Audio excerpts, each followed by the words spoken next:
Friends, how are you all? I hope you all are good.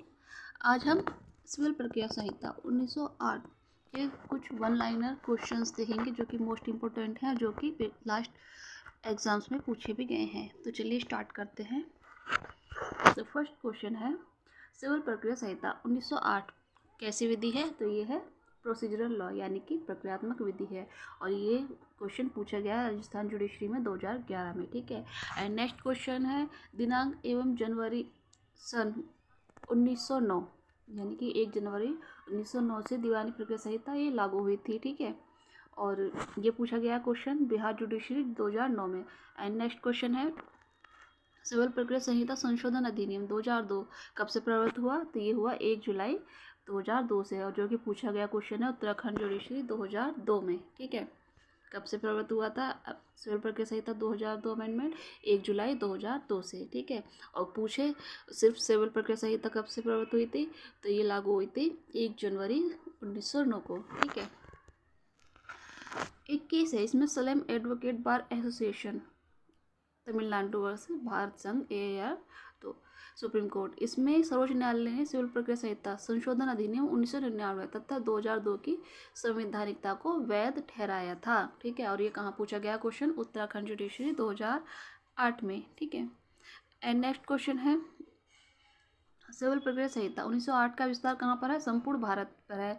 अब ये जम्मू कश्मीर को हम इंक्लूड करके ही करेंगे। ठीक है। तो इसमें जम्मू कश्मीर भी इंक्लूड है तथा नागालैंड एवं जनजातीय क्षेत्रों को छोड़कर। अब बस ये नागालैंड एवं जनजातीय क्षेत्रों को लागू नहीं है, और इंक्लूडिंग जम्मू कश्मीर संपूर्ण भारत पर लागू है। और ये का पूछा गया है उत्तराखंड जुडिशरी 2012 में। ठीक है। एंड नेक्स्ट क्वेश्चन है, सिविल प्रक्रिया संहिता 1908 भूमि विधि एवं स्थानीय विधियों के मामलों में लागू नहीं होती है। ठीक है। जो सिविल प्रक्रिया संहिता है, एक तो भूमि विधियाँ एवं स्थानीय विधियों पर लागू नहीं होती है। तो वहाँ पर कौन सा विधियाँ लागू होती हैं? तो वहाँ पर उनका रेवेन्यू कोड लागू होता है। जैसे कि यूपी में यूपी रेवेन्यू कोड 2006 लागू होता है। और यदि वहाँ पर उनका रेवेन्यू कोड नहीं है तो वहाँ पर सिविल प्रक्रिया संहिता लागू होती है। ठीक है। और ये क्वेश्चन कहाँ पूछा गया है? यूपी जुडिशरी 2012 में। ठीक है। और यदि वहाँ की कोई स्थानीय विधियाँ हैं तो वो लागू होंगी, जैसे कि पहले UPZ था। ठीक है। तो चलिए आगे देखते हैं। सिविल प्रक्रिया संहिता 1908 के उपबंध रिट याचिकाओं में कभी लागू नहीं होते हैं। ठीक है। तो ये कहाँ पूछा गया? उत्तराखंड जुडिशरी 2011 में। ठीक है। एंड नेक्स्ट क्वेश्चन है, डिक्री, एक डिक्री या तो प्रारंभिक हो सकती है या अंतिम हो सकती है, और अंशतः प्रारंभिक भी हो सकती है और अंशतः अंतिम भी हो सकती है। ठीक है। तो ये कहाँ पूछा गया? MP जुडिशरी 2006 में, APO 2010 में। 2 जगह पूछा गया क्वेश्चन है। ठीक है। पूछ लेगा डिग्री कैसे कौन कौन सी हो सकती है? प्रारंभिक भी हो सकती है, अंतिम भी हो सकती है, अंशतः प्रारंभिक भी हो सकती है और अंशतः अंतिम भी हो सकती है। और ये कहाँ दिया गया है? ये सिविल प्रक्रिया संहिता की धारा 2 में डिग्री की डेफिनेशन में ही दिया गया है। ठीक है। एंड नेक्स्ट क्वेश्चन है, डिग्री के अंतर्गत निम्न आते हैं। तो डिग्री में क्या क्या इंक्लूड है? ये क्वेश्चन बहुत बार पूछा जाता है। तो एक तो वाद पत्र का नामंजूर किया जाना। ठीक है।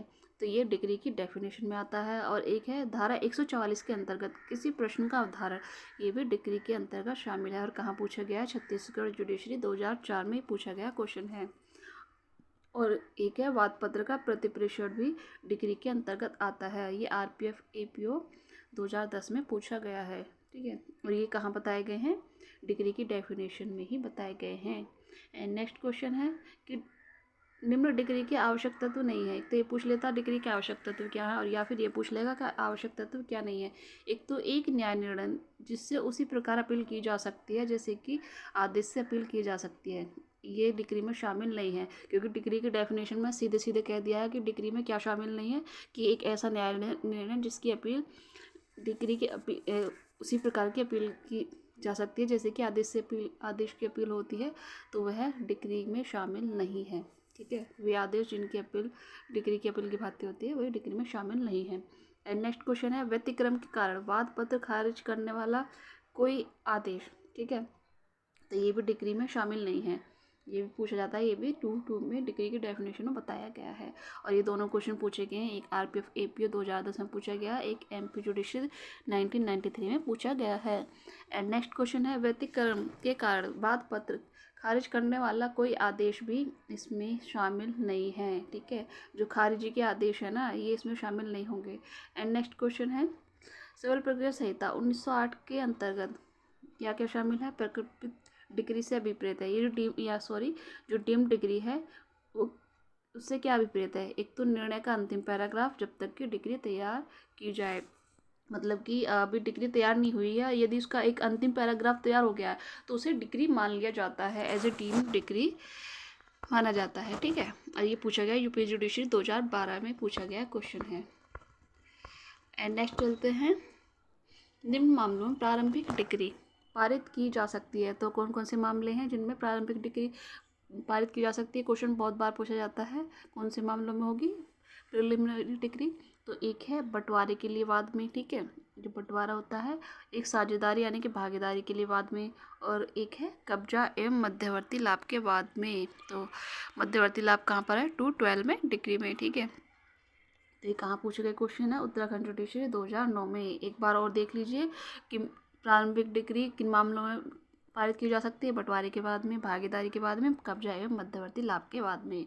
एंड नेक्स्ट क्वेश्चन है, डिग्री धारक पद की परिभाषा संहिता की धारा 2-3 में वर्णित है। तो ये तो आप सभी जानते होंगे कि डिग्री धारक जो है, डिग्री होल्डर है, वो कहाँ पर डिफाइन है? 2-3 में, ठीक है। इस धारा के अनुसार डिग्री धारक से कोई ऐसा व्यक्ति अभिप्रेत है जिसके पक्ष में कोई डिग्री पारित की गई है या निष्पादन योग्य कोई आदेश किया गया है, ठीक है। तो डिग्री की यहाँ पर डेफिनेशन बता दी गई है। कौन है डिग्री धारक? कोई ऐसा व्यक्ति अभिप्रेत है जिसके पक्ष में कोई डिग्री पारित की गई है या कोई निष्पादन योग्य आदेश किया गया है। ये एमपी जुडिशरी 2006 में पूछा गया क्वेश्चन है।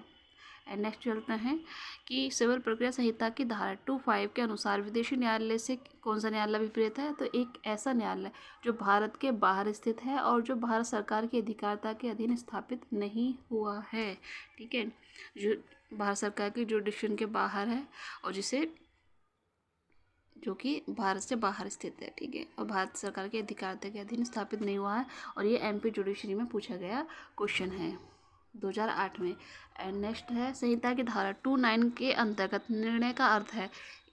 तो निर्णय में क्या आता है? एक ऐसा आदेश या आज्ञप्ति, ठीक है, एनी ऑर्डर या डिग्री के आधारों का कथन होगा, ठीक है। क्या होगा? एक आदेश या आज्ञप्ति के आधारों का कथन क्या है? निर्णय के अंतर्गत आते हैं।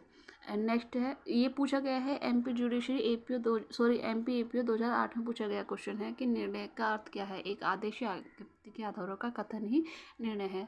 एंड नेक्स्ट क्वेश्चन है, संहिता की धारा 211 में क्या परिभाषित है? तो वह व्यक्ति जो विधिक प्रतिनिधि नहीं है, जो न तो विधिक वारिस है और न ही मृतक है, की क्षमता में दखलंदाजी करता है। तो लीगल रिप्रेजेंटेटिव में क्या शामिल होता है कि एक व्यक्ति जो मृत की संपदा का प्रतिनिधित्व करता है, या ऐसा व्यक्ति जो मृत व्यक्ति की संपदा में दखलंदाजी करता है, या ऐसा पक्षकार जो विधिक प्रतिनिधि के रूप में वाद लाता है, जिसके विरुद्ध प्रतिनिधि के रूप में वाद लाया जा सकता है, तो वे शामिल हैं, ठीक है। तो ये नेगेटिव डेफिनेशन दी गई है, ठीक है। ये एमपीएचजीएस 2011 में पूछा गया है। तो इसमें ये कहा गया विधिक प्रतिनिधि कौन नहीं है? जो न तो विधिक की वारिस है और न ही विधिक की मृतक की संपदा में दखलंदाजी करता है। तो ये इसमें विधिक प्रतिनिधि की डेफिनेशन बता दी है, जो कि अभी हमने आपको बताई है। और वसीयतदार भी इसमें है, जो मृतक की संपदा का केवल एक भाग प्राप्त करता है, ठीक है। और प्राकृतिक वारिस भी इसमें शामिल है, किसमें? लीगल रिप्रेजेंटेटिव में, जो कि 211 में है। और संपत्ति का अदाता भी लीगल रिप्रेजेंटेटिव है, हिंदू समुदायिकी और विवाहित पुत्रियां भी, और निष्पादक और प्रशासकी भी। ये वेरी मोस्ट इंपॉर्टेंट हैं। आप सभी सिर्फ 3 को जानते हैं होंगे, जैसे कि एक व्यक्ति जो मृत व्यक्ति की संपदा का प्रतिनिधित्व करता है या उसमें दखलंदाजी करता है, या पक्षकार जिसके जो प्रतिनिधि के रूप में वाद लाता है, जिसके विरुद्ध प्रतिनिधि वाद लाया जा सकता है। अभी जो हैं ये इंपॉर्टेंट है, इन्हें दे के पूछ लेगा, आप कंफ्यूज भी हो सकते हो, ठीक है। एग्जामिनर कुछ भी पूछ सकता है। तो इसमें वसीयतदार भी शामिल है, जो मृतक की संपदा का केवल ओनली एक भाग भी प्राप्त कर रहा है, तो भी लीगल रिप्रेजेंटेटिव होगा। और प्राकृतिक वारिस भी इसमें शामिल है, ठीक है। और संपत्ति का अदाता, हिंदू समुदायिक और विवाहित पुत्रियां, और निष्पादक और प्रशासक भी इसमें शामिल होंगे, ठीक है। एंड नेक्स्ट क्वेश्चन है, लेनदार विधिक प्रतिनिधि नहीं है। अगर उसे वो ये भी इसमें से तीन ऑप्शन ऊपर से डाल देगा, एक ऑप्शन ये पूछ डाल देगा क्या लेनदार विधिक प्रतिनिधि है, तो आपको यही देखना है कि लेनदार विधिक प्रतिनिधि नहीं है। और ये आरपीएफ एपीओ 2010 में पूछा भी गया है क्वेश्चन, ठीक है। एंड नेक्स्ट है सिविल प्रक्रिया संहिता 1908 की धारा 212 में क्या है, तो अंतकालीन लाभ के बारे में उपबंध किए गए हैं। उत्तराखंड जुडिशरी 2002 में और 2011 में एमपी एपीओ में 2008 में पूछा गया क्वेश्चन है। तो ये थे आज के कुछ वन लाइनर क्वेश्चंस। अगर आपको वीडियो पसंद आया तो please like subscribe and share कीजिए। अगर आप चाहते हैं कि हम आगे भी जो नेक्स्ट क्वेश्चन है उन पर वीडियो बनाएं तो प्लीज़ कमेंट करके बताइएगा। Thanks for watching.